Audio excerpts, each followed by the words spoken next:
throw a readout, but or you're just trying to convey something different. But I, as a female director, every time I try and do that for a male that's in the booth, I notice their voice just kind of creeps up, going higher and higher. What do you mean?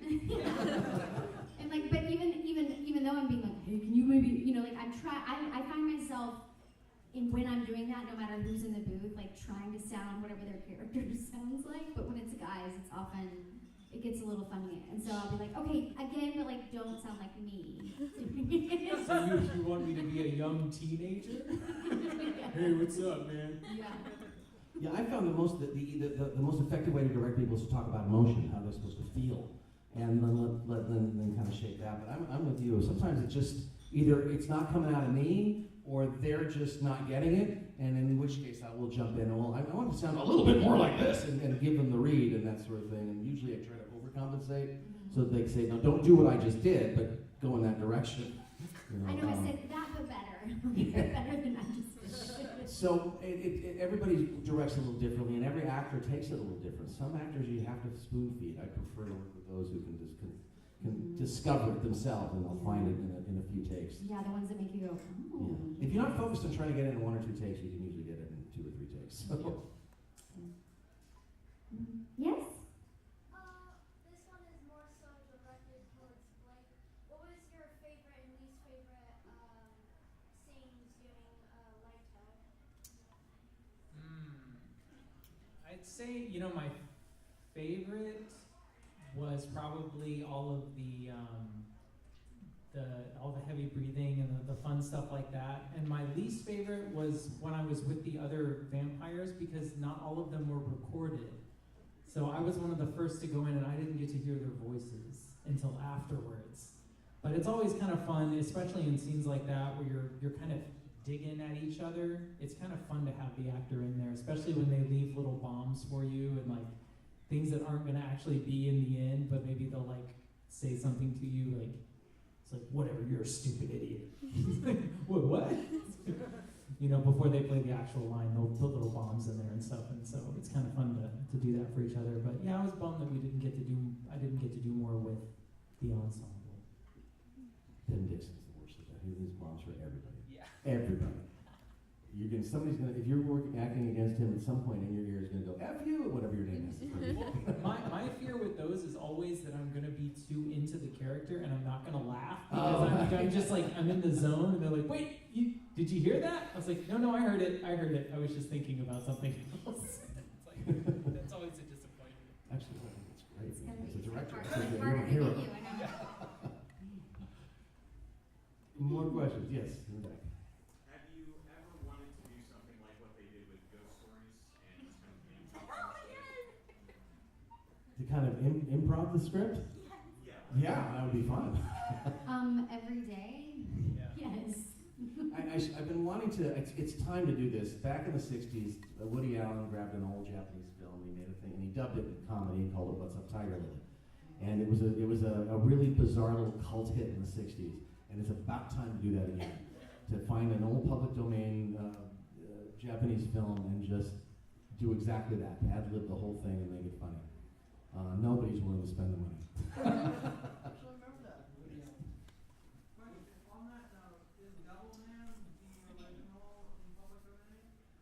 Is who? I couldn't tell you. You'd have to look that up. I wouldn't think so, because with the Devilman Crybaby show, they would probably have to get licensing for that through Devilman, so it's probably tied to that somehow. The weird thing is in Japan, intellectual property law didn't show up until the 80s. So a lot of that stuff it's up in the air. And if you're going to use American copyright law, then anything after like the mid to late 30s should be public domain by now. Maybe reaching a little of the 40s, but then the laws change, so it becomes much more difficult later. So I don't know. And Japan is, again, the laws weren't even written until the 70s and 80s, so I'm not sure what they. That's why there's been a 30-year-long lawsuit over Robotech and Macross and all that stuff. It's been going on for 30 years now still because they can't figure it out. So, yeah. Yes. Exhausting. You think they just... You would figure that. You would think that, wouldn't you? Yes. Have you ever tried not to laugh during one of your takes, or what every day of my life. Yes, absolutely. Like, especially if the other actors are to record it and they're just, their performance is just really, really great. And if you were watching it and not a part of it, it's just like, I love, and actually, those are some, speak, Jade. It just makes me think of this, like, Will Smith, like, blooper, not Will Smith, y'all, just maybe you should talk. Talking about the Will Ferrell. Ferrell. Like blooper thing, like of like it's called corpsing, or when you like you ruin a take by laughing. There's not enough of that in anime, but it happens all the time. But it's because it's not as visual or whatever. But it's really hard not to laugh sometimes. I'm just always afraid I'll laugh at the wrong moments. Yeah, that could be weird. Yeah. The director's like, that's not supposed to. I have a very interesting filter. Yes. What's a good line that you might have ad-libbed that to this day is like your favorite line? Ad-lib lines. Oh, I don't know. My memory's not that good. You don't get to ad-lib a lot in anime. I mean, because if the people have gone through a lot, extraordinary amounts of leaps and bounds to try to make sure everything fits. So out of respect, you don't change that too much. Gosh, I don't know. We did a great show called Air Gear that they were trying to make into a broadcast before broadcast was kind of a big thing. It was becoming a big thing, and so they were going to try to sell this series, and they were going to make the safe for TV version and the not safe for TV version. So for the not safe, they're like, do whatever you want, because the crazier it is, that it makes it different than the TV version. It'll be more, I guess, appealing to the fans that don't want to watch it on TV. So they gave us a lot of freedom, and we used every bit of that freedom. We did a show like that called Toko, Oh yeah. where we did a TV safe version and a non-safe version because Sci-Fi Channel was going to run it. And Sci-Fi Channel opted to run the not safe version and bleep it. Because they felt, it was really weird, because we'd done a version just for them, and they chose because they felt it would make them seem cooler. That they would play this subversive stuff and just bleep it for you, but you know what they actually said, right? Yeah. It was the first time I said 2 or 3 words that I absolutely could not say in this room right now on microphone. That's most of the time, like what I'm ad-libbing is stuff that's you can't say in this room. Come to the after over 18 panel and Yeah, get more right. in the dark over there, yes. Another dialogue below this question. Yeah. Who is your favorite character? Who is your favorite vampire and who is your least favorite vampire? Gosh, I don't remember his name. Who was the little one? That was voiced by Greg Ayers, I believe. Azusa, right? Didn't like him. Didn't like him. And Laito. Laito's my favorite. I always like the cool, quiet guy. He's perfect. He's just like, yeah, you're a vampire. The other ones some of them seemed a little moody for me. Laito kept his feelings in check. So yeah. But he was also in love with Nate. That's true, but he also didn't ever hesitate to remind her that she was an animal. So. It was there for his amusement. But yeah, does that answer your question? Yes. What advice can you give to inspiring actors? Obviously, you guys you're making a living at what you love doing, which is the secret of life. What advice do you give inspiring actors to break into the business? Be an actor. And it sounds funny, but there's people, I want to be a voice actor. I want to be an actor, first and foremost. The skills that you require to be on camera, on film, on microphone, the internal skills are the same, they're identical, and there's no shortcut. You can't get around it. You need to do those things. And that's really the first thing. If you start out learning to be an actor, doing the work, taking courses, doing it will eventually lead you to where you need to be acting. Because not everybody can be a voice actor. Not everybody can be. I suck on camera. As a film actor, I am terrible. I've tried it a couple of times. I'm not good at it. But I can do stage and I can do film and this sort of thing, and people are willing to pay me. So So first and foremost, be an actor and do that first, and that's the secret to all of us, all of it. I would say don't dwell, if possible, and this is something I still have to remind myself, don't dwell on like any sort of rejection that you get. If you're passed over, don't dwell on, I feel like maybe this happens more in film, I'm not sure, on like something that someone said to you in the room. And when I mean by the room, I mean like the audition room. Like if one director or one producer has something maybe that you view negative to say about you, like don't dwell on it. Like the next person may not. And honestly, you might be able to use it and like learn from that and then show up again. Like so just keep showing up and try not to dwell on, you know, the rejection and any sort of like negative comments that you get online or in person. Can I jump on that a little bit? There are negative comments you get that are designed to be helpful, and there are negative comments you get that are designed to hurt you. The ones that are designed to be helpful, you can tell which one those are. Those you listen to. Yeah. Okay? And reject the ones that are there because this person's got an ego and needs to dump it on you. Yeah. Basically learning from failure more than success. Don't we all? Yeah.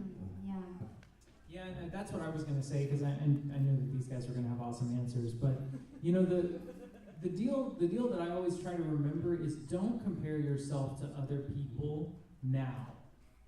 Like, don't compare yourself to other people today. Compare yourself to who you were yesterday. So if you need to work on yourself, work on being a better you than you were yesterday, not better than someone else today. So just think of it that way, and I mean that'll help you with any skill that you're trying to learn or master. And this profession is hard. Mm-hmm. Yes. Would you say that same philosophy from like starting as an actor would apply to directing? Well, yeah. I mean, it's all, look, anything. The problem is that we're talking about creative professions. In creative professions, it's all very subjective. So it's very difficult to say if you do this, this, and this, you're going to be able to do that. So you have to approach it from an artistic standpoint, which means you have to become the thing you need to become inside first, and then the rest will happen. As a director, you need to be a storyteller. That's your job is to tell stories. So as a storyteller, you need to be able to understand what the actors are doing, understand what the writers have put in, understand. So all of the things you can learn as a director to make yourself a better writer, to make yourself a better actor, because you need to talk to actors, to make yourself a producer, because you need to know how this all runs so that you can make some money at it, because as a director, you're a little bit more on your own. All of those things will help you, but you want to approach it from in here. It's not an external thing, it's an internal thing, more than anything. I wish I could be more specific, but it's not. There's whole year-long classes you can take on this and still not get it. And I would just say like something kind of simple, and it applies not just to directing or acting, but like anything that you really, really want to be a part of. Like, be nice to people and be able to like work with people. Like, try not to burn bridges, even if you really want to burn it to the ground. Like, unless you really are like, that person is toxic, I don't need them in my life. Because you never know, that person might be your boss one day.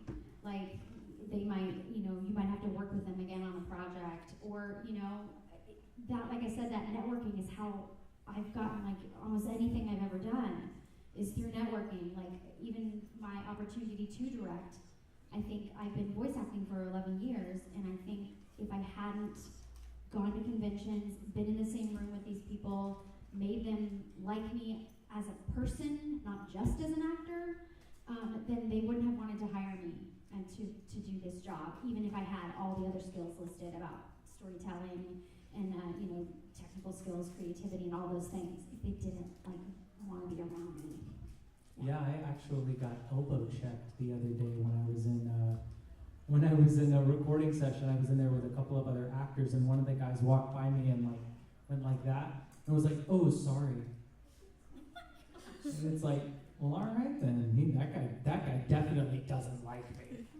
But you know, there's stuff later like on when he's there's some- auditioning for you, you'll be like, There's some good, that's it. There's some good compensation to that, because in Hollywood, if you go into film acting, it's cutthroat. People will stab you in the back at an audition. They will do anything they can to get another. But in voice acting, I haven't found that in Los Angeles. And I figured out the reason is because we're really replaceable. I know 3 guys sound just like me.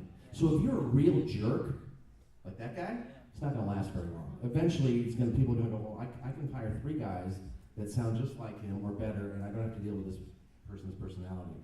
So so you'll win. I think maybe I might already be, and that's why he's mad at me. Yeah. Success is the best revenge. Yes, sir. I had a couple different questions, but the first one is, what was the feeling you had when your first project was greenlit?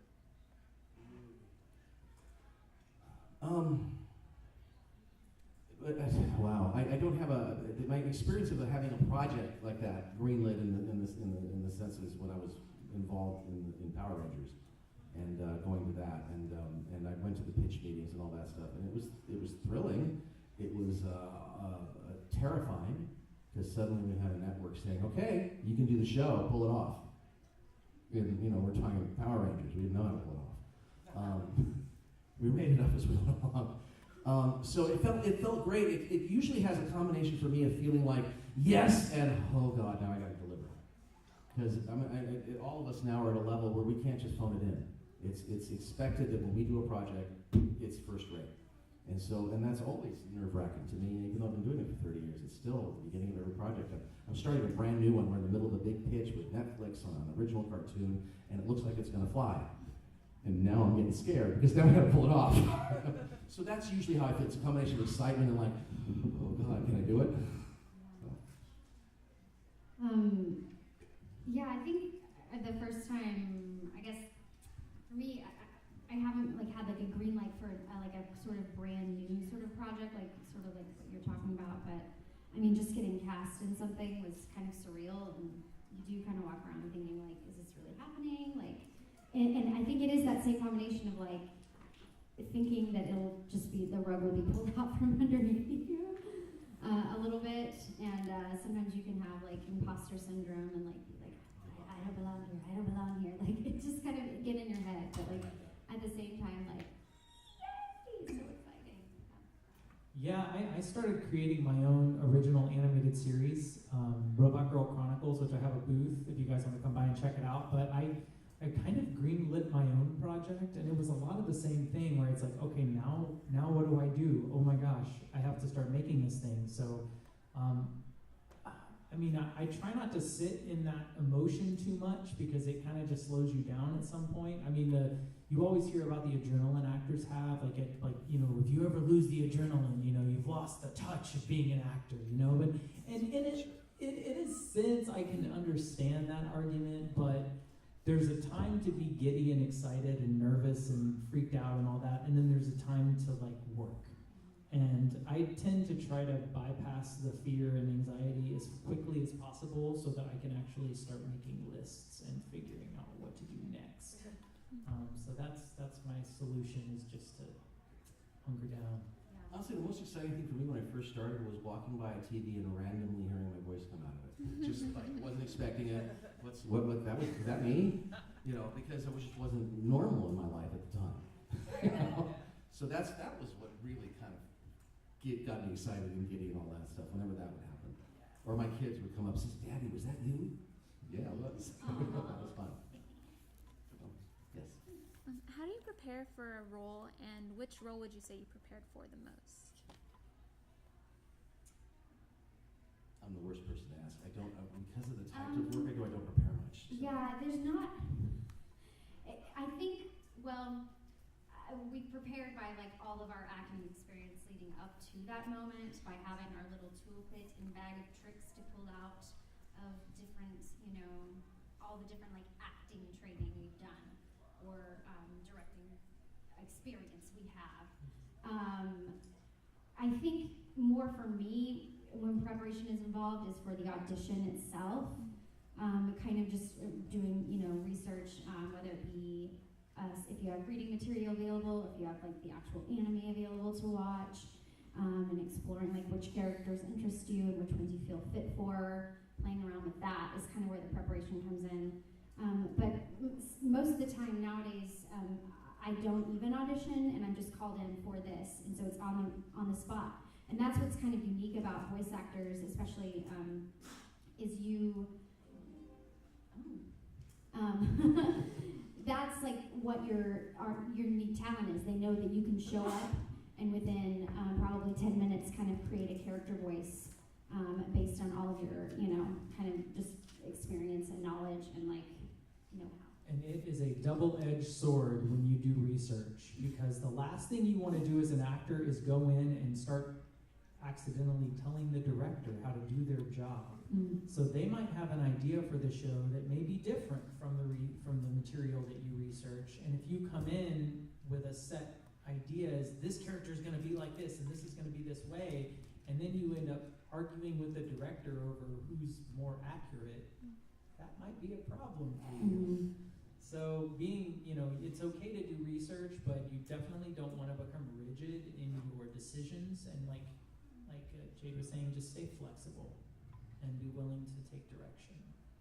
Yeah, most of the preparation goes to the director, and I'm starting to do most of the acting preparation in the same way. So understanding the story and the relationships is what's most important with the story, the relationships, and so I at least have a good understanding of that when I walk in the door. I don't necessarily have an understanding of the character I'm playing, but at least I know where they fit in the story. So, all right, we are out of time. Believe it or not. Thank you guys. So thank you so much. We'll see you around.